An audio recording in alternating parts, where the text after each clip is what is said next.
बिस्मिल्लाहिर्रहमानिर्रहीम। अस्सलाम वालेकुम जुले दोस्तों, उम्मीद है आप सब खैरियत से होंगे। दोस्त, सोनम वांगचुक और उनके साथियों को दिल्ली पुलिस ने एक बार फिर से डिटेन किया है। ये बहुत ही एक अनफॉर्चुनेट बात है कि इंडिया एक बहुत ही बड़ी डेमोक्रेसी होने के बावजूद लोगों को अपने राय पेश करने का हक नहीं दे रही है हमारी सरकार। और साथ ही साथ सोनम वांगचुक जो पहली बार आए थे दिल्ली अपने मांगों को लेकर पद यात्रा करके, वो भी लेह से दिल्ली चले आए थे। उनको एक बार तो सिंगू बॉर्डर पर दिल्ली पुलिस ने अच्छा खासा उनका स्वागत किया, उनको डिटेन किया। लेकिन डिटेन करने के बाद जिस तरह से उनको छोड़ दिया था, और सरकार ने, हमारे मरकज़ी सरकार ने ये भी वादा दिलाया था कि हायर अथॉरिटीज़ के साथ उनके साथ जल्द ही जल्द बातचीत होगी। लेकिन ये बातचीत बिल्कुल नहीं होने के कारण ऐसी कुछ आसार नहीं दिखाई दे रहे थे। इसीलिए सोनम वांगचुक सर और उनके सारे साथी वहां पर बैठकर पीसफुली अनशन कर रहे थे, हंगर स्ट्राइक कर रहे थे। लेकिन एक बार उनको फिर से आज डिटेन किया है। ये हमारे लद्दाखियों के लिए ही नहीं बल्कि पूरे हम हिंदुस्तानियों के लिए एक बहुत ही दिलखराश एक मौका है दोस्तों। एक बहुत ही दुखी की बात है कि पहले मैंने बताया कि हम हिंदुस्तान में होने के बावजूद भी, एक आज़ाद हिंदुस्तान में होने के बावजूद भी, हम अपनी मांगों को पूरा, अपनी जो मांगे हैं या अपने विचार है, सोचे, उनको सरकार के सामने फ्रीली हम इकरार नहीं कर पा रहे हैं।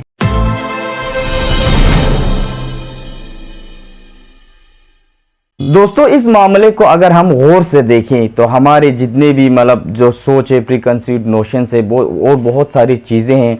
हमारे कुछ अच्छे, हमारे चहीते लीडर्स से कुछ लीडर्स को हम नहीं चाहते, उन सब को छोड़कर अगर हम पूरा लद्दाख के बारे में अगर बात की जाए तो यहाँ पर सबसे एक इम्पॉर्टेंट बात ये होती है दोस्तों कि हम सब लोगों को एक ही आवाज़ होकर, एक ही एकजुट होकर जिस तरह से 2021 में मुजाहिरा किया था, उस तरह से अभी वक्त है, अभी हमें कर लेना चाहिए दोस्तों। जैसे कि हमें मालूम है कि 2021 में जिस तरह से लेह एपेक्स बॉडी लेह और केडीए दोनों मिलके लेह में भी, कारगिल में भी, जम्मू में भी, हत्ता दिल्ली में भी आके उन्होंने किया। और साथ ही साथ मरकजी सरकार जो थे उन्होंने भी इन सारी चीज़ात को सीरियस लिया था और टॉक्स हुए थे बीच में। तो यहाँ पर मैं एक पॉइंट ये बताना चाहता हूँ दोस्तों, एक तरफ ये कि सोनम वांगचुक सर जो है उन्होंने जिस तरह से 2022 में वो आए, उन्होंने पहले हंगर स्ट्राइक का जो ऐलान किया, वो भी उधर खरदुल्ला टॉप पर जाके उन्होंने जो ऐलान किया था, उसके बाद उन्होंने 20 दिनों का अनशन किया था। और ये बहुत ही लंबी यात्रा देखा जाए तो सोनम वांगचुक सर जिस तरह से हम लद्दाखियों के लिए कर रहे हैं, एक सेल्फलेस होकर, अपने ही जान को जोखिम में डालकर जिस तरह से वो कर रहे हैं, वो बहुत ही अच्छी बात है। और ऐसे लीडर्स के, ऐसे शख्सियत के हम ममनून व मशकूर हैं। और साथ ही साथ वो सिर्फ अपने ही कामों में एक्सेल नहीं रखते हैं दोस्तों, उनका जो सोशल मीडिया जो अकाउंट्स है, हैंडल्स है, उन पे भी मिलियंस की तादाद में फैन फॉलोइंग है। तो ऐसे में उनको भी तो बहुत ही ज़्यादा बूस्ट मिलता है, जो भी वो बातें करते हैं तो पूरा दुनिया तक पहुंच जाती है। लेकिन ये बात अलग है दोस्तों। और दूसरी बात की अगर देखा जाए तो ओवरऑल लद्दाख को रिप्रेजेंट करता है दो जो मेन कम्युनिटी से हमारे, एक तो केडीए है और एक जो है एपेक्स बॉडी लेह है। अगर हम इन दोनों को देखें तो ये दो पूरा हमारे लद्दाख को रिप्रेजेंट कर रहे हैं। तो अभी का सिनेरियो अगर हम 2022 के बाद से अगर हम देखें तो क्या हो रहा है दोस्तों कि सोनम वांगचुक की क़यादत में ले के कमेटी, एपेक्स बॉडी ले और करगिल के भी जो केडीए है, ये दोनों अपना कोई ओरिजिनल प्लान अपने पास है ही नहीं है। जितना भी जो भी इनिशिएटिव्स अगर ले रहे हैं अभी के अगर हम बात करें तो सारे सोनम वांगचुक सर ले रहे हैं। और अगर देखा जाए तो उनके पास कोई ओरिजिनल प्लान नहीं है। पिछली बार जब सोनम वांगचुक सर ने हंगर स्ट्राइक का ऐलान किया था तो केडीए ने भी उसका साथ दिया था, और साथ ही साथ एपेक्स बॉडी लेह ने भी उनका साथ देकर उनके पीछे चले थे। और साथ ही साथ अगर देखा जाए तो जब सोनम वांगचुक सर ने ये जो पद यात्रा का जो ऐलान किया, तभी भी एपेक्स बॉडी लेह ने ज्यादा आगे आके उनका साथ दिया, लेकिन केडीए कहीं ना कहीं यहाँ पे पीछे रहा। बट स्टिल मैं ये कहूंगा कि केडीए इतना भी पीछे नहीं रहा, वो लोग आके जुड़े। तो दोस्तों, एक बात यहाँ पे बहुत ही इंपॉर्टेंट है दोस्तों, मैं ये समझता हूं कि अगर हम किसी चीज का संघर्ष कर रहे हैं तो जो भी लोग जिस पॉइंट पे भी आके हमसे मिले, जिस तरीके का हमें अगर इमदाद दे, उस जो भी हो वो उस पॉइंट पे या जिस टाइप का भी इमदाद हो हमें वो स्वीकार करना पड़ेगा, क्योंकि हम एक संघर्ष पे हैं। तो ऐसे में बहुत सारे लोगों का ये कहना है कि केडीए बाद में आ गए, कार में आ गए, चंडीगढ़ में ही जुड़ गए, वो लोग पद यात्रा पे नहीं गए। तो ये एक अलग बात है, ये तो एक अलग सवाल है, ये तो केडीए के मेंबर्स ही हमें उनका जवाब दे सकते हैं। लेकिन जुड़े तो जुड़े वो लोग, जहां बीच में भी जुड़े, बिगिनिंग में जुड़े या लास्ट में आके जुड़े, वो लोग जुड़े तो जुड़े, और ये एक तरीके से कामयाब होने जा रहा था। लेकिन मरकजी सरकार के यहां पर मुदाखलत की वजह से कहीं ना कहीं कामयाब नहीं हुआ। तो उसके बाद केडीए और एपेक्स बॉडी जिस तरह से बैकफुट पर थे, उसी तरह से वो लोग भी बैकफुट पर ही रहे, आगे आगे आने की उन्होंने कोशिश ही नहीं किया। बीच में यह भी हुआ था दोस्तों, मैंने इस पर वीडियो भी बनाई थी कि सज्जाद कारगिली को बैठने नहीं दिया, इस तरह से इन दोनों के बीच में जो कुछ हो गया। तो बाद में हाजी हनीफा जान ने भी इसके ऊपर पूरा विस्तार से कहा कि हमने बाद में एक मीटिंग की थी जिसमें हमने ये तय पाया था कि केडीए और एपेक्स बॉडी के कोई भी कारकुन वहां पे नहीं रहेंगे, मेंबर्स रिप्रेजेंट नहीं करेंगे, जो भी सोनम वांगचुक के साथ है वो वहां पे रहेंगे। तो लद्दाख को जिस तरह से रिप्रेजेंट कर रहे थे, मरकजी सरकार के साथ जिस तरह से पिछले 2-3 सालों से लगातार बातचीत कर रही थी, लोगों को मोबिलाइज कर रहे थे, तो ये दोनों जो बड़े जो ऑर्गेनाइजेशन है, जो मेन रिप्रेजेंटेटिव है लद्दाख के, वो पीछे चले जाएंगे तो हमारे लद्दाख को आगे कौन लेके जाएगा।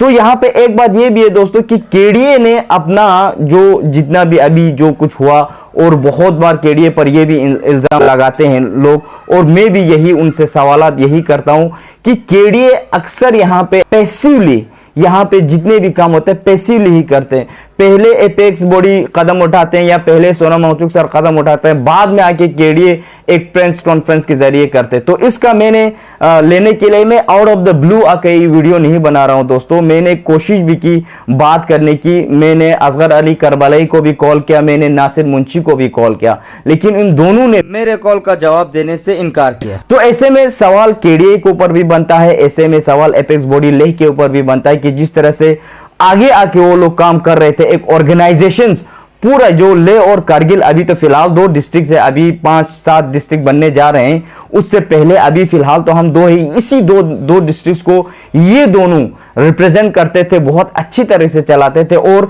एपेक्स बॉडी लेह तो केडीए से कहीं गुना ज्यादा अच्छा इसमें जो कर रहे हैं। तो कल उन्होंने भी एक प्रेस कॉन्फ्रेंस दिया, तो जिसमें उन्होंने कहा कि 13 अक्टूबर यानी आज संडे को उन्होंने सोनम वांगचुक के सपोर्ट में हंगर स्ट्राइक का ऐलान किया लेह में। यहां पे ये देखो नैरेटिव किस तरह से चेंज हो रहे हैं दोस्तों, कि पहले मतलब हम जो एपेक्स बॉडी थे पहले ही अपने ही जो कदम उठाते थे, अपनी तरफ से ही बोलते थे हम ये करेंगे वो करें। अब धीरे धीरे मैं ये नहीं बोल रहा कि सोनम वांगचुक सर को डिमीन नहीं कर रहा हूं, but after all Sonam Wangchuk sir है, एक इंडिविजुअल ही है, और जो एपेक्स बॉडी और केडीए है ये एक ग्रुप है, ये एक रिप्रेजेंटेटिव है जिनमें बहुत सारे लोग हैं, और पूरा लेह और कारगिल दोनों का विश्वास इन दोनों के लीडरशिप में है। तो ये एक बहुत ही इंपॉर्टेंट होता है। तो पहले मैंने ये भी मेरे पिछले वीडियोस में आप लोगों को दिखाई देगा, जिस तरह से एक कनेक्शन था ये एपेक्स बॉडी लेह और केडीए के बीच में, जिस तरह से तालमेल था, उन दोनों में बातचीत होती थी, एक साथ प्रेस कॉन्फ्रेंस देते थे, और अगर एक नहीं भी होता तो ये कहते थे खुसूसन एपेक्स बॉडी लेह कि हमने केडीए के मेंबर से बात कर लिए, तो हम दोनों का ये एक यूनानिमस डिसीजन है कि हम इस तरह से हम आगे का प्लान हमारे ये है। तो कल के प्रेस कॉन्फ्रेंस में हमें ये देखने को मिला कि एपेक्स बॉडी लेह और केडीए के बीच में कोई कम्युनिकेशन नहीं है, उन्होंने अपनी तरफ से किया है, और केडीए का कुछ पता नहीं है कि वो लोग क्या कर रहे हैं। तो ऐसे में बहुत सारे सवालात केडीए के ऊपर भी उठते हैं। तो केडीए के ऊपर एक सवाल ये भी उठता है कि उन्होंने यूथ को यहां पे इन्वॉल्व क्यों नहीं किया। तो सबसे जवान अगर केडीए के मेंबर को हम देखें तो सज्जाद कारगिली है, तो सज्जाद कारगिली से छोटा तो केडीए में कोई है ही नहीं।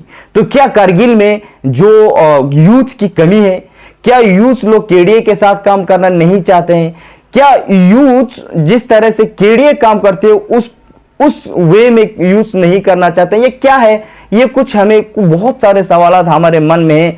ऐसे में हमारे हाथों से भी वक्त भी निकलता जा रहा है, जो जिस तरह से हमारे जो खुसूसा हम जैसे जो लोगों के जिस तरह से हम स्टूडेंट्स हैं, हम कोशिश कर रहे हैं कि किसी भी तरीके से हमारे जो 4 पॉइंट एजेंडा हो उन पे बात करें, मरकजी सरकार के साथ बात करें और कुछ न कुछ सॉल्यूशन हमें निकल के आए। और इस तरह से डिलेमा में हमें 4-5 सालों से रखा था, ये बहुत ही हमें दुखी की बात है दोस्तों। तो आपकी क्या राय है कमेंट सेक्शन में आप जरूर बताइएगा। अभी बहुत सारी चीजें हैं जो मैं फिलहाल अभी यहाँ पे बताना नहीं चाहता हूँ, इंशाल्लाह आगे आने वाले दिनों में मैं बताऊंगा जब जो हालात थोड़े साजगार होंगे। लेकिन एक बात यहाँ पे मैं जरूर यहाँ पे एक बार फिर से ताकीद करना चाहूंगा कि अगर हम ले कारगिल के इस इश्यू से बाहर आके पूरे लद्दाख को देखें, लद्दाख के लिए यूनाइट होकर अगर हम स्ट्राइव करें तभी हमारे बात सुन सकते हैं, जिस तरह से हमने पहले देखा था। और मरकजी सरकार भी इंटरेस्टेड थे, बात कर रहे थे। अभी तो वो लोग बात करने के लिए भी तैयार नहीं है। अभी तो जहां पे भी अनशन हो रहे हैं उनको रोकने की कोशिश कर रहे हैं। ये कहीं ना कहीं हमारी डिसयूनिटी की वजह से हो रही है और कहीं ना कहीं एपेक्स बॉडी ले और केडीए की सुस्ती की वजह से हो रही है। तो आपकी क्या राय है कमेंट सेक्शन में आप लोग जरूर बताइएगा दोस्तों। फिलहाल इतना ही, अपना ख्याल रखिएगा। खुदा हाफिज।